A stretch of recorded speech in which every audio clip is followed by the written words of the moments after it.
Welcome back, guys. Welcome to the show. And this is going to be our week 1 college football preview. And we're going to be talking about a few teams, not every team, but most of the top 25 teams. Most important games, pretty much. Yeah. And Oklahoma and FAU is going to be the first game we talk about. The Sooners are favored by 20 points. That is 21 points right now. And I think they're going to get to over. I see OU winning this game fairly comfortably, but FAU is a pretty good team. They're not a D2 school or a WAC team. They're just not as talented team as OU is. One of the keys for me for OU to win and not FAU, OU needs to stop the running game as much as they can. Their Singletary for FAU is a monster. And they're going to be running the ball a lot. And our defensive line, Oklahoma's defensive line, and our linebackers will need to really step up. And FAU is going to target Oklahoma's secondary. We got some young players and some not proven players in our secondary, and they're going to get tested. So our defense is going to be one of the big reasons why OU would lose this game. And that's really the big reason why I think it might be a little closer than you think it would be, but I still think OU is going to win pretty comfortably. Yeah. And the reason why FAU would win is OU not taking them seriously enough, them keeping the ball away from OU, running the crap out of the ball, and some turnovers. Yep. And other big reason why OU I think is going to win is I think Kyler Murray's going to have a really good game. He's going to be running the ball a lot, and I think Rodney Anderson's going to play really well too. Yeah. Yeah, man, I think we should. I'm kind of in the same boat with literally everything you said. Yeah, I think we should win pretty comfortably. But, that's the thing about these type of games. Don't sleep, you know what I mean? Keep your head up. It is an actual game. Don't just take this as a leisure game because that's how you do lose these games. Keys to us is, my biggest key is just stay focused. Don't just relax on this team. Play as hard as you normally would against any other team we will play, and also get our wide receivers going. I don't think FSU's secondary will be able to keep up with our wide receivers, so no. I think they should sling that rock down the field, man, and get some touchdowns, early touchdowns, so we can put this away early. Keys for FAU, man, just really don't turn the ball over.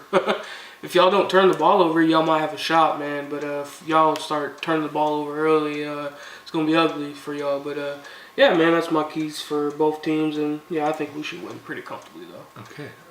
Texas and Maryland. I actually got Texas winning this game. And the spread is 13.5 for Texas. And I'm actually going to get to under. I think this game's going to be a little closer than that. But I think Texas is going to win this game. Key for me for Texas is they gotta establish a running game. Yeah. And they gotta keep their quarterbacks healthy. And the quarterback, Sam Elliton's probably gonna start. He's named the starter, so I'll be shocked if he doesn't start. Right. He gotta keep himself upright, slide when he needs to, stop acting like he's a linebacker.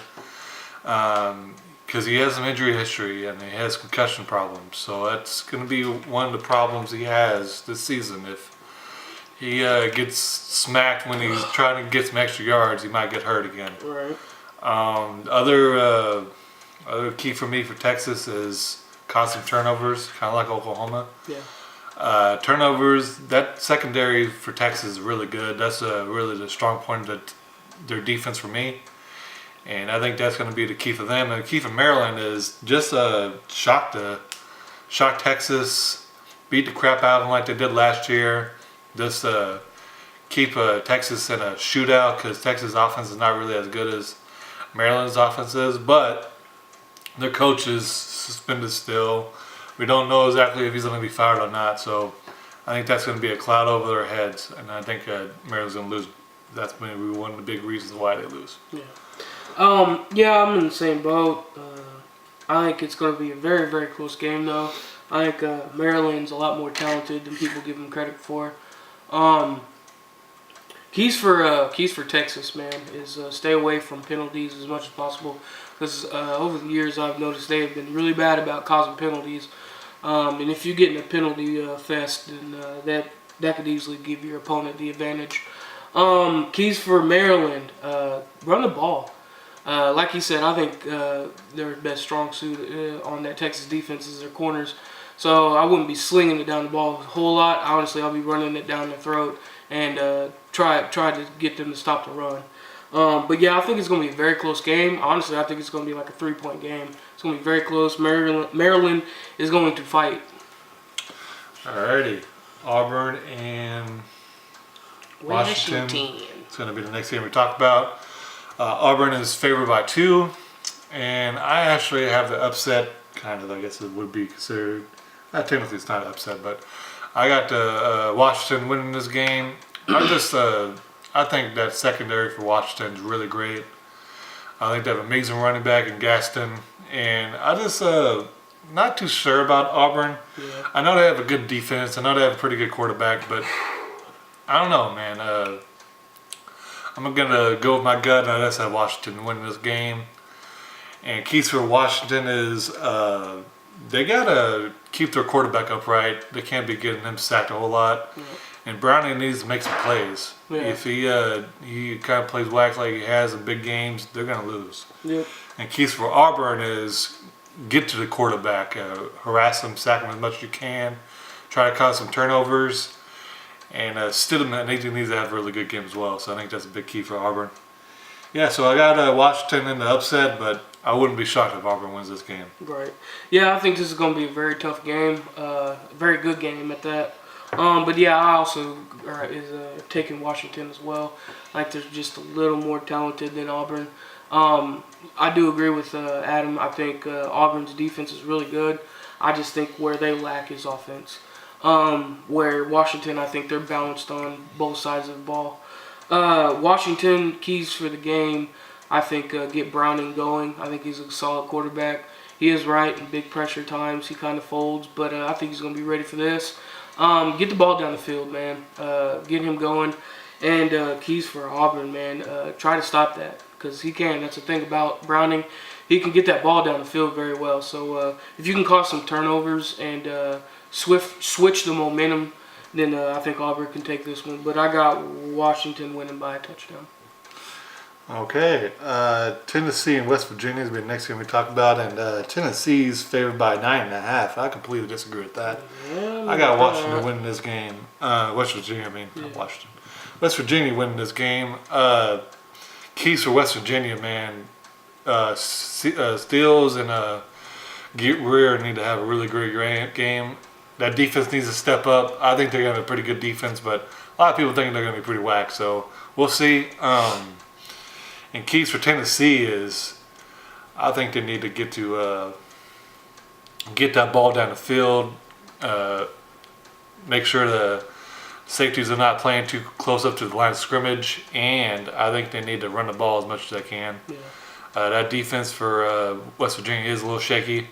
I just think they're going to be a little better than other people think. But I guess got West Virginia. I think Tennessee's a little not on the level talent-wise yet.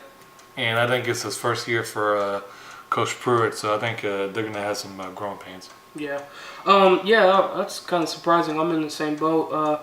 Even though I don't have West Virginia doing that well this season, I think they get this dub. I just think they overall have more talent than Tennessee. Tennessee's been struggling on getting talented players to come to that team. And I think, honestly, West Virginia's, I wouldn't say blow them out, but I think they at least win by a couple touchdowns or maybe 3. Keys for West Virginia. Keep everything in front of you and don't get too fancy because you are at Tennessee, and Tennessee fans can get pretty loud. So don't let the nerves shake you and keep everything in front of you and don't turn the ball over, really. And keys for Tennessee, man. Try to get the crowd going for you because your guys' program is not being that great these past couple of years. Honestly, a little more than that, but these past couple of years have really been bad for Tennessee. Really, yeah, run the rock, man. I think West Virginia's front is not that great, so I think they should definitely run the ball and try to get things going on the ground and see if you can get your air attack going. But yeah, I got West Virginia winning by a couple touchdowns. Alrighty. Last game we talked about before the break is Michigan and Notre Dame. Notre Dame's favored by 1, and I disagree with that as well. I got Michigan to win this one. Keys for Michigan to win this game is, let's see if Shane Patterson's the guy that a lot of people think he is. And I think he's a pretty good quarterback. Yep. And let's see if that defense can play as well as they did last year. That Gary kid, that Bush kid, the linebacker, that defense is really loaded. Yep. I think Mr. Jim is not going to have to yell as much as he has in the past because he's been kind of a little bit of a rough patch with this team. Yeah. They have really been really close in a lot of these games in the past couple of seasons he's been coaching, but they just seem to come up short. But I think they're going to do really well this season. I think this is going to be the beginning of their greatness this season. And Notre Dame, keys with them is they got to make sure they don't turn the ball over. Their quarterback is not really great in my eyes. Yeah. But I got Michigan winning this one. Yeah, I'm in the same boat. I got Michigan winning this one well. I think Michigan is going to be a lot better of an organization and team this year. I don't know how much better, but yeah, I definitely agree that they're going to be better than they were last year. Last year they didn't have really a quarterback to throw the ball. They really just had a running game. So keys for Michigan is get that quarterback going, get his jitters out, and see what he can do. Let him cut it loose. I think the secondary for Notre Dame ain't that great, so that's my keys for them. And my keys for Notre Dame is try to sorry about that technical difficulties, but as I was saying, Notre Dame's keys to victory is minimalize the sacks on their quarterback.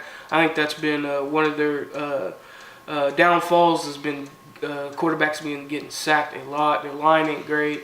So, yeah, that's my keys for them is try to keep that quarterback clean as much as possible and keep him from running around with his head cut off. I got Michigan winning by a couple touchdowns. Okay, LSU, Miami will be the next game we talk about. They have Miami winning by 3.5. That's the line. Yeah. And I think Miami's going to win this one. Yeah. It's going to be a really close game. Yep. Keys for Miami is really shut down that running game, make the quarterback beat them, and not turn the ball over. That defense for LSU is ridiculous. Yep. Make sure that Greedy Williams doesn't be picking off a lot of passes, and make sure Devin White doesn't destroy your whole game plan. Excuse me. And keys for LSU is kind of the opposite for Miami is they need to have those defensive playmakers make a lot of plays. Yep. And the quarterback needs to play really well against that defense. They were great at turning the ball over. Got turnover chain for a reason. But I got Miami. I think this LSU team is better than the teams in the past, but Yeah. they still don't have a consistent quarterback.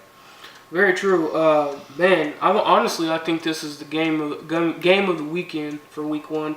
To me, this is best matchup as far as defenses go. I do have Miami winning in a very close game. Keys for them is make sure you guys pull out that turnover chain and get as many turnovers as you can because I agree with him. I don't think they have the greatest quarterback, and I think he could be throwing some interceptions. So I think getting that turnover chain out will be very important for them. And honestly, the same key is for LSU is get turnovers because they got a really solid secondary back there, and I think there are some ball hawking guys back there. So if they can get some turnovers, that can definitely help their team, especially turnovers deep in their opponent's territory. Because like I said, I don't think LSU has a whole lot of offense. But if you guys can get some turnovers in deep in their opponent's area, then I think they got a chance to get some touchdowns and win. But I got Miami winning by 6. I say a couple field goals. Alrighty. Now, last game of the week we're going to talk about is VirginiaTech and FSU. They have Florida State winning by 7. That is the line. And I got Florida State winning this game, but I'm going to pick the under. I think it's going to be really close. I just think Florida State has more talent. I think their coach is pretty good. I think their defense is going to be really good. They have a lot of talent on defense. They have an amazing running back. And I just think they're going to choke out this team that's called the Hokies. And I just think the talent's going to win today, man. For Virginia Tech, I think they need to play really great defense. They are really good at defense, and I think that quarterback for Virginia Tech needs to play really well as well. But I think Florida State's just going to win it because they just have more talent on this team. Man, this one's very hard for me to choose, but I'm going to go with Virginia Tech. I think Virginia Tech is going to get the upset. I think it's an upset. I think it's going to be a very, very close game between these two, though. Keys for Virginia Tech is try to pass the ball because that front four for Florida is really nasty. So I think it's going to be really tough for them to run the ball. So I think they need to get the air attack going and not cause turnovers. Florida State, get as many sacks as possible, man, and try to get some strip fumbles and things going on defense because Florida State's offense is a little shaky. We don't know completely where they're at. So I think defense is big key for them. But I say Virginia Tech wins by a touchdown. Yeah, they're switching systems. They're going to a more happy, spread happy, pass happy offense, hurry up offense. So we need to see how they translate on the field because it's a different, completely different system. Go ahead. It's going to be hard for. I was just going to say it's going to be hard for Virginia Tech to win this game though because it is at Florida State. Yeah, that's a big yeah, reason that is why a Florida tough. State might win this game. That is a tough place to play. So if you get behind early in that game, it's not going to be fun for you guys. But if you guys can cause some turnovers pretty early in the game or cause a big moment to happen, I think Virginia Tech could get it. And if it was at Virginia Tech, I think they have a really good shot at winning this game. Yeah. But it's at Florida State, and I just think the talent gap's a little too much for Virginia Tech to overcome that. Right. But thank you for watching. This is The Pick, and welcome back. This is Season 2 for us. Yep. We're excited to be back. We're ready for this football season, and hopefully you guys are too. Please like, please subscribe, please comment. We'd love to hear from you guys, and we'll see you on the next one. Thank you for watching.